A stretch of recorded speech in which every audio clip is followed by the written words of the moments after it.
Bom, agora sim, o senhor é contra ou a favor do aborto? Ninguém pode ser a favor de aborto, João. O aborto é uma tragédia humana, o aborto é morte.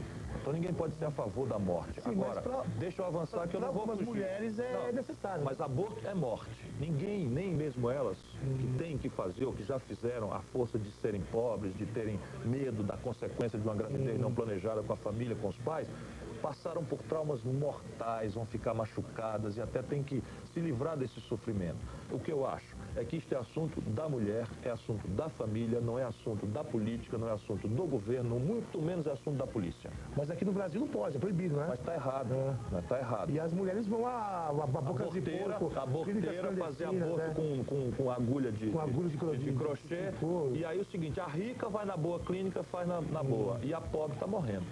Isso é uma grande farsa que nós temos que acabar. Quer dizer, a pessoa tem que prevenir, tem que usar camisinha, tem que pensar que isso é uma coisa muito séria. Prazer não pode virar uma tragédia, uma ressaca mortal depois. Essa lei especificamente eu acho que tinha que ser mudada, né, então?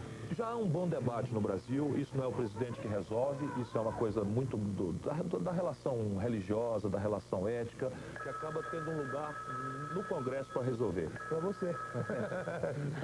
Terceiro, fala, Cazé. Eu gostaria de voltar àquela questão do colo, que o senhor mesmo comentou aqui no começo desse bloco. O senhor vem sendo comparado insistentemente em várias matérias de jornais e revistas com o ex-presidente Fernando Collor de Mello. Inclusive chegou a elogiar a sua campanha, seu plano de governo. Então, eu gostaria de saber se o senhor acha essa comparação pertinente ou se o senhor gostaria de ser comparado com algum outro político brasileiro. E quem é esse sortudo aí? Quem seria essa pessoa honrada? Veja, com esse desejo?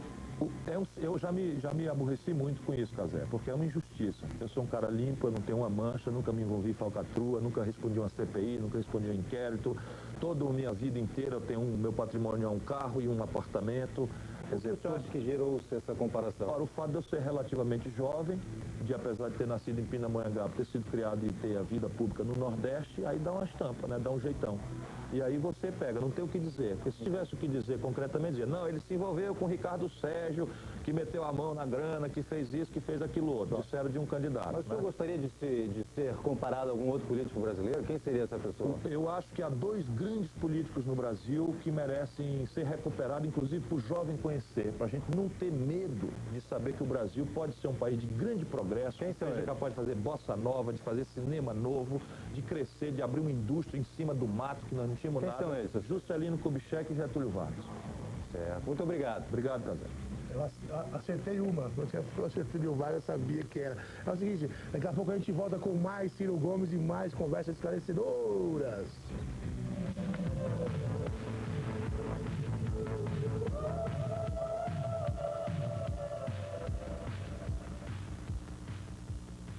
Completamente boba, porque a parte compreensível, 1000 promessas mentirosas, corrupção e impunidade, as pessoas sofrendo pão que o diabo amassou, desempregadas com a violência, a depredação do meio ambiente, a identidade cultural do país sem proteção, sem animação, e as pessoas tendem, isso é no mundo inteiro, no Brasil é igual, as pessoas tendem a olhar para os responsáveis, e quem é que é encarregado do negócio aqui? São os políticos, então estão falhando, estamos falhando, não vamos voltar. Agora, isso é o lado correto. Agora tem que abrir o olho, porque numa democracia não tem solução fora da política. O que você tem é solução para trocar a política, trocar os políticos, mas não tem jeito de fugir da política, que é um pouco o pior dos mundos. Então isso porque pode se ser as feito, pessoas... a única solução é trocar os políticos. Trocar os políticos, trocar o rumo e se preocupar um pouco mais, ficar mais esperto, né? Porque esses políticos estão aí, todos estão eleitos. Quem foi que botou eles lá? Eu sei, mas sempre vai ter um filho, vai ter um neto, parece que é um coronelato. Sim, cara, mas não é a população que vota? A gente não pode querer ser melhor do que ninguém. Então a população que vota está votando, se tem tanta podridão na política. O problema é que essa aparência vem um mau exemplo, premia com a impunidade, pronto. Sujou geral o ambiente. O sério, que está trabalhando, que é honesto, as pessoas até descontam. Elas sabem, não, aquele cara ali eu respeito e tal. Eu, por exemplo, tenho um problema na rua, numa boa, nunca... E aí, ladrão, nunca aconteceu comigo, porque eu nunca me envolvi em coisa nenhuma. Agora você carrega nas costas, né, o fardo da categoria. O sindicato é mau. Mas o que você acha que isso poderia ser feito para os jovens se voltar a se interessar por política como era na sua época? Exemplo. Na sua época todo mundo era engajado. Mas nós tínhamos algumas coisas muito simbólicas para enfrentar. E era muito fácil, era só preto ou branco. E agora 2002, pode ser feito? Eu acho que tem que prestar atenção. Por exemplo, desliga a televisão, agora o João Gordo, até o João Gordo abriu o caminho para os políticos falarem. Pronto, errou. Agora, preste atenção, né? Vê se está falando, procura saber, vai lá no site, né? Procura saber, pergunta quem Seus conhece. filhos são engajados, eles se interessam? Não, mas aí é atípico um pouco. É porque eles, quando eles nasceram, eu era já deputado. Quer dizer, Então, a vida inteira... e eles sofrem, porque acaba o pai vivendo na rua, no mundo, viajando, trabalhando, etc. A mãe também é política. A mãe, nós dois viemos do movimento estudantil. Eu acho que eu vou ficar Alô? Alô, seu Ciro, como vai? É engano, não É tem, engano. não tem nenhum Ciro aqui. Ciro Gomes, ó. Ah, o Casé, você de novo, Pô, cara? Aí, sou eu de novo, gordo. Tá, mano, eu tô com saudade do Max, cara. Ele enchia muito menos o saco, meu É cara. uma voz mais bonita, mais aveludada, é verdade. Ô, seu Ciro, bom, o senhor foi um dos fundadores do PSDB, não é? É verdade, eu fui um dos fundadores lá no Ceará e fui o primeiro governador eleito pelo PSDB. E eu sei que num dos comícios do PSDB, lá em Contagem, Minas Gerais, o senhor chegou a pular do palanque para defender o Fernando Henrique Cardoso, estava sendo vaiado e tal. E eu acreditei. Sabe aquele personagem? Não, mas falando sério, eu tinha... Não, eu gostaria de saber qual foi o motivo desse rompimento, qual foi a coisa grave que aconteceu que realmente vocês tomaram seguinte, a gente era, Casé, do PMDB. Então a gente dizia, tem que acabar com a corrupção, tem que acabar com essa esculhambação, não sei o que e tal. Aí o PMDB foi pro poder, chegou lá, estava tudo igual ou até pior. Aí nós resolvemos, vamos juntar os sérios todos, vamos fundar um partido novo, de gente séria, de gente ética, de gente que tenha projeto e tal, fundamos o PSDB. E aí mandamos o dedo em cima dos outros. Tá tudo errado, olha a esculhambação, a corrupção, fizemos um Mas impeachment do aconteceu Collor. alguma coisa ali, não? Aconteceu concretamente aqui, pronto, ganhamos a eleição, o senhor Fernando Henrique se elege e quando começa a governar faz tudo o contrário do que a gente tinha escrito, prometido, falado para a população. E Então o senhor se arrependeu de ter pulado aquele palanque? Não me arrependi não, eu acho que naquele cenário, se fosse verdade aquilo que ele vinha de uma vida inteira limpa, o Fernando Henrique era limpo, ninguém duvidava o passado progressista, comprometido com a luta. Quando vai para o poder, aí que é uma desgraça que tem naquela cadeira. Isso não pode acontecer com o senhor? Comigo pode até acontecer, mas se você olhar as cadeiras que eu já sentei, não aconteceu não. Certo, depois No vou olhar governo essa aí, eu fui porque um eu tô pouco mais sentado, essa progressista. amarela aí, vou dar uma olhada. Tá bom. Falou, obrigado. Tá bom. Eu fiz o FMI ficar te oprimindo assim, quando você estiver sentado. A força que o FMI tem é mais ou menos como se tu estivesse em casa devendo com um agiota. Então, se tu está devendo para o agiota, tu vai começar a sair pelos fundos para não passar na esquina, para não encontrar o cara, ou o cara vai botar um canivete no teu pescoço e dizer, paga ou morre, ou me dá aqui tua bicicleta, me dá tua motocicleta, que você devia ter me pago semana passada, não pagou. É mal comparando a mesma coisa. Como é que você pode consertar isso? Pegando um canivete, metendo a faca nele, ou consertando as tuas contas, procurando, enfim, arrumar a casa, se livrar das dívidas e tal. Eu vou por esse caminho aí, vou procurar arrumar a casa, livrar o Brasil, pelo menos do jeito que as dívidas são administradas, e consertar. De novo, eu peço para as pessoas que estiverem interessadas em saber como, olhar no site ciro23.com.br. Né? Mas eu sei se você eliminar o déficit do Brasil com um rombo nas contas externas. Esse ano, quando terminar de puxar a conta, entre o que o Brasil está devendo para pagar para o estrangeiro em dólar e que o estrangeiro vai pagar para o Brasil em dólar, nós vamos ficar com um rombo de 20 agora é B, bilhões e agora dólares. Isso é dinheiro que é impossível de contar. O resultado prático, nós temos que pedir dinheiro emprestado humildemente para fechar essa conta. Aí o camarada diz assim, eu empresto uma condição. Vai aí um doutor para olhar se você está fazendo a cartilha do Bom Moço Internacional direitinho e se ele disser pode emprestar, eu empresto. Quem é o doutor? O FMI. Bom, agora, para o senhor conseguir fazer isso, o senhor tem que ter 3/5 do... Para ser presidente da República, né? Não. 3/5. Para mudar a Constituição. Para mudar a Constituição, Para mudar a Constituição precisa de 3 de cada 5 deputados, 3 de cada 5 Eu senadores. não tenho que fazer um monte de aliança. Parece que está fazendo aliança com o PFL, Tem não que é? fazer. Não, estou fazendo aliança com o Não, PFL. o PFL é de direita. O PFL em parte é de direita, em parte é de centro. O senhor é centro-esquerda. Eu sou de centro-esquerda. É esquerda. Então o senhor está Nós fazendo... temos que separar as coisas. Para governar o país, para tomar conta da segurança, chefiar a Polícia Federal, dar jeito nas estradas, consertar os hospitais, você não precisa de 3/5, Parece que eles estão apoiando o senhor em 16 estados, não? Isso é verdade. É verdade. Os pedaços deles estão me apoiando. Agora, para você mudar a Constituição, quem muda a Constituição não é o presidente, é o Congresso. E aqui que está uma coisa que a gente tem que falar sério com a população.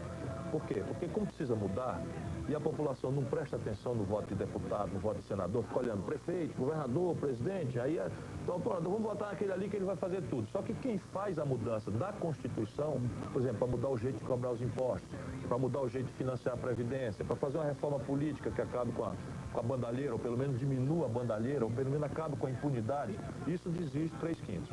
Agora, para isso, nós temos que ter susto. Não é mal, é bom que o presidente da República não seja o dono sozinho do poder, que ele tenha que negociar, que ele tenha que compor. A diferença aqui é negociar na frente do povo. O que puder ser negociado. É de esquerda. Eu sou de centro-esquerda. Centro-esquerda. Meu partido é de esquerda. Negociar com a direita não é tipo contradição? Não, não. O pessoal negocia com o oposto. Você não negocia com amigo. Né? Amigo não é amigo. Com você. Amigo vai com você. Você tem que negociar com o adversário para desarmar certos problemas. E veja bem, em todo país do mundo, nunca foi essas coisas centrais, o jeito de cobrar imposto. Não é para você juntar o poder e esmagar a oposição e fazer como você quer. Você tem que chamar a sociedade, não é só os políticos. Chamar a sociedade, os trabalhadores, os empresários, os estudantes, os artistas, os intelectuais, fazer um grande debate, achar o caminho e marcar a data de resolver. Bem, o senhor é de esquerda, o Lula é de esquerda. O fato de ter dois candidatos de esquerda não atrapalha? Não atrapalha os dois? Pode atrapalhar, mas pode ajudar. Como assim? O Lula está vindo da esquerda para a direita. Porque o Lula já apanhou tanto, já sofreu tanta humilhação e tem tanto preconceito que agora ele está mudando toda a forma dele falar, toda a forma dele pensar, do jeito de vestir, tudo isso para ver se a burguesia aceita ele. Então, eu não concordo com isso. Ele é uma boa pessoa, mas não é possível a gente imaginar que vai mudar o Brasil imitando a conversa mole desse povo que está mandando no Brasil. A gente tem que, infelizmente, democraticamente, enfrentar e derrotar essa gente. Senão, eu, por exemplo, não quero ser presidente. Eu não vou atender, não. Você não Casé mesmo, pode atender à vontade. Oi, Casé. Mas você tudo bom? Eu sabia já, né? Já imaginei estatisticamente que era. É justamente estatística que nós vamos falar. Olha só que transmissão de pensamentos. Porque nós tivemos aí a divulgação da última pesquisa, a pesquisa do Instituto Census, onde só aparece com 12% de intenção de votos aí para presidente da República. Eu gostaria de saber se o senhor, é claro que é muito cedo ainda para fazer previsões e tudo, mas caso isso coloque em quarto lugar, caso o senhor não passe para o segundo turno, a quem o senhor se aliaria? Ao Lula? Como você disse, é muito cedo para se fazer previsões. Certo. Vamos fazer um exercício de imaginação. Então vamos fazer um exercício de imaginação para trás mente. Né? 45 dias atrás, você ia me fazer a seguinte pergunta. Saiu uma pesquisa Census dizendo que a Rosiana Sarney está em primeiro lugar, perto de ganhar a eleição no primeiro turno, que o Lula está ferrado e tal, não sei o quê, papapá. O senhor vai votar na Rosiana ou no Lula? E eu dizia, calma, é muito cedo, pesquisa feita a tal distância, é muito mais para manipular a cabeça das pessoas. O senhor não acredita em pesquisas? Não, eu acredito quando é científica. Sei. Não é? Eu acho que a pesquisa do Instituto Census não foi científica. Tem muito defeito. Sei. Muito defeito. Não, eu sei que veja bem, aí vamos fazer um exercício de imaginação para frente. Para frente. Eu vou estar lá no segundo turno. Se passou lá, passou o Lula e o Garotinho. Lula e Garotinho, o senhor ia em quem? Não, eu vou no Ciro Gomes. O senhor vai no Ciro Gomes? É. Lula e José Serra. Vamos falar sério aqui. Vamos lá. A gente sofre tanto. Quer dizer, eu não ando de jatinho, eu ando em avião de carreira, acordo de madrugada, amanheço num lugar, durmo no outro. Trabalho feito um burro de carga. Come mal, porque avião de carreira, a comida é muito... Pois é, não estou me queixando. Tu mesmo viu eu descendo lá no Santos Dumont outro dia, nós encontramos ali. Então, veja bem, eu preciso acreditar que faz sentido esse esforço. Eu vejo meus filhos que eu amo de paixão, eu vejo de 15 em 15 dias.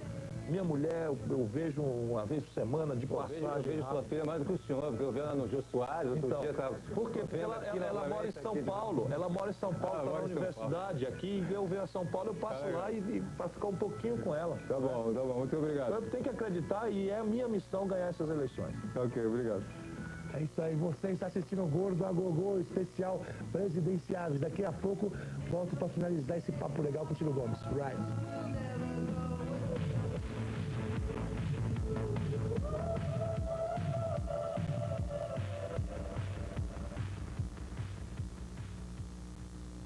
A gente sabe que tem uma grande preocupação com o tráfico de drogas, né? Na verdade, você se filtrou lá na Rocinha lá uma vez lá, e ficou ali só de... Não foi escondido, não. Eu resolvi um dia ir lá ver. Assim como o Ciro Gomes? Sim, fui normal. É mesmo? Desci lá, tem muito nordestino, as pessoas meio que me receberam muito legal. Sei. Desci ali, entrei na feira, que é embaixo, ali perto de São Conrado, fiquei ali e tal. Daí o pessoal me reconheceu. E eu falei, ó, tô a fim de conhecer isso aí, esse mistério, saber como é e tal. Me leva. Aí andaram. Subiram lá, eu subi. Aí andamos, vi gente armada e tal, entra numa rua, ela entra na outra, daí a pouco chega, para aqui. Ninguém veio oferecer pro senhor não, alguma coisa? Não, para aqui. Não, eles já fizeram um protocolo, né? Para aqui. Aí eu parei lá, foram lá na frente, eu entendi que estavam negociando a minha entrada lá num certo setor. Aí o cara me recebeu, só quer conhecer você. Eu fui lá. E garoto, cara. Garoto, né? Garoto, apavorado, encurralado, Agora, evidentemente, envolvido com algum problema sério, provavelmente o narcotráfico. Que é a única saída dele, né? Pode ser. Agora, qual seria a sua política com o narcotráfico nós temos que combater duramente, dentro da lei, respeitar a dignidade do ser humano, mas é preciso combater isso porque está destruindo valores importantes. Quem irriga, quem financia a corrupção de judiciário, financia a corrupção até de campanha política, quem financia a destruição de garotos, porque esses caras, eles estão protegidos. Pegam a garotada de avião e de vez em quando eles fazem um acerto com a polícia. Lógico. E dão ali, ó, eles mesmos dizem, ó, tem meio quilinho ali, aí a polícia vai lá, mata tudo, garoto de 19, 20 anos, aí a polícia bota no jornal, olha aqui, estão ganhando a batalha e tal, e o grandão tá lá. Então lá eles pegam uma farinha e devolvem. O narcotráfico tem que enfrentar duramente, dentro da lei, mas duramente. Agora, o que o senhor acha da descriminalização da droga? Eu sou contra. Eu acho que nós temos que compreender que o usuário não é criminoso, é diferente.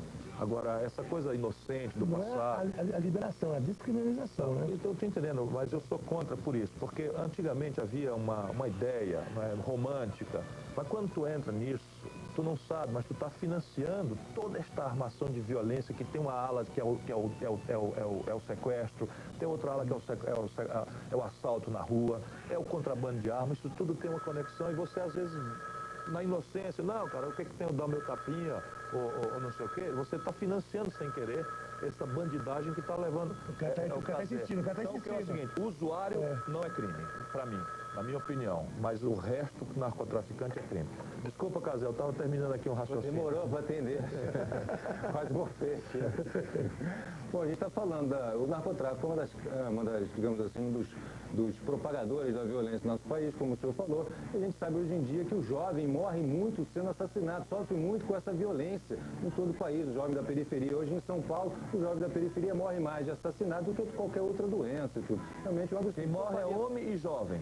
Você vai olhar, a morte é homem e jovem. O que o senhor faria para mudar essas estatísticas? Mais você tem que fazer duas coisas. Mas de carne e osso aí. É claro, você tem que fazer duas coisas. Uma é botar a economia para crescer. Porque se você tem numa cidade, vamos supor São Paulo, que é a mesma coisa em proporção diferente no Brasil. 1.904.000 desempregados, 54 semanas sem conseguir voltar a trabalhar. Se você imaginar que 10% perca a calma, o medo da polícia, o temor a Deus, e passe a viver de forma marginal, você está falando em 190 mil pessoas diariamente tensionando o problema da violência. Evidentemente, isso é como sugar gelo. Por outro lado, tratar essa questão da droga como uma questão de saúde pública não seria o melhor? Como usuário, sem dúvida. Como usuário, sem dúvida. O usuário tem que ser tratado como um problema de carinho, como problema de afeto, como problema de apoio e como suporte clínico mesmo. Isso sem dúvida nenhuma. Agora, o narcotraficante é um dos piores tipos de bandidos e nós temos que ter nenhuma tolerância dentro da lei. Volto a dizer que eu detesto violência. Dentro da lei nós temos que levá-los para o julgamento e para a condenação. Ok, obrigado. Aquele belo, agora se enrolou todo aquele belo lá, né? Tá tudo enrolado. Bom, candidato, é o seguinte, vamos fazer aqui o nosso ping-pong, sem falar muito politiquês, entendido para leigos, jogo rápido, tá? O que o senhor faria em relação à dívida externa? O senhor pagaria? Dívida externa do setor público, pagar toda. Do setor privado, dos empresários, eles que se viram. Calote? Nem pensar. E o salário mínimo? O salário mínimo não pode descer de R$250 e tem que virar R$900 em 10 anos. Eu digo como no site ciro23.com.br. Tá lá. E Vou falar assim rápido, e o casamento para homossexuais? Eu acho que o efeito civil da união... Conta a favor. A união civil de homossexuais, claramente a favor. Porque as pessoas não podem viver a vida inteira, fazer patrimônio, se sacrificar e depois morrem e vão para uma lei antiga que não reconhece efeito civil na união de homossexuais. Sou claramente a favor. Serviço militar obrigatório? Sou contra. Contra? É. Não há razão para isso. O meu projeto é profissionalizar as Forças Armadas e essa é uma das causas do desemprego do jovem, por incrível que pareça. Por quê? Porque se o jovem está no serviço militar, ele é obrigado a pagar o salário dele sem ele trabalhar. Então as pessoas não contratam o jovem também por isso. E o funcionalismo público? Nós temos que profissionalizar. Tem solução? Claro que tem. Premiar o bom funcionário e tirar do serviço público o mau funcionário. Não é possível isso, não é possível. Sai para mim? É lógico. Seu Ciro, a última pergunta, antes de me despedir, eu gostaria de saber como é que o senhor vê a entrada de capital estrangeiro nas empresas de comunicação no nosso país. Eu lutei contra, eu acho isso um perigo, porque país nenhum sério do mundo entrega a sua identidade cultural à produção estrangeira. Certo. Muito obrigado, seu Ciro. Obrigado, Cazé. Obrigado por comparecer aqui. Um grande abraço. Um abraço. Deixa eu falar com ele, Só vou passar aqui pro João. Não, diz pro João que eu não vou falar com ele não, que ele vai me xingar, vai mandar. Eu vou embora, vou Ô, fugir. Cazé, Fala. vai encher o saco da véia, meu. A vovozinha. A vovozinha, é isso mesmo. Isso mesmo. Um abraço. Tchau. Um abraço. Tá vendo? Não sou só eu. Então, Ciro, para terminar, por que o jovem deve votar? O jovem deve votar porque o destino dele e do país não pode dispensar quem é sério, quem é bem intencionado e quem quer agir. Quem quer ser só passivo esperando vai aguentar na pancada. Isso tudo que está acontecendo. Nós precisamos agir para mudar. A mudança não cai do céu.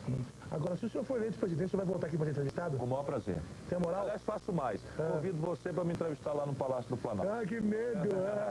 Mas eu cheguei com medo aqui hoje também. Então tá, muito obrigado, Obrigado, valeu. João. Parabéns, obrigado pela oportunidade. É isso aí, então é o seguinte, pessoal, esse aqui é apenas um dos programas com os presidenciáveis. Aguarde, vai ter muito mais. Alright, tchau.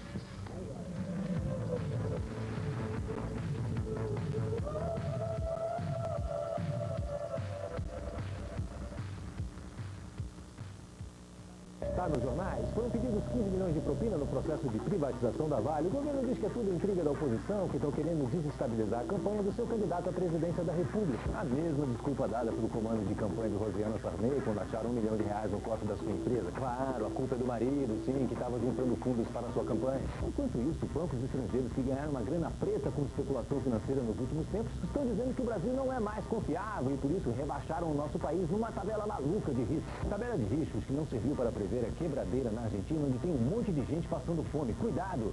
Há muitos interesses em jogo e o seu futuro está no meio de um fogo cruzado em que ninguém é mocinho. Tome conta do Brasil.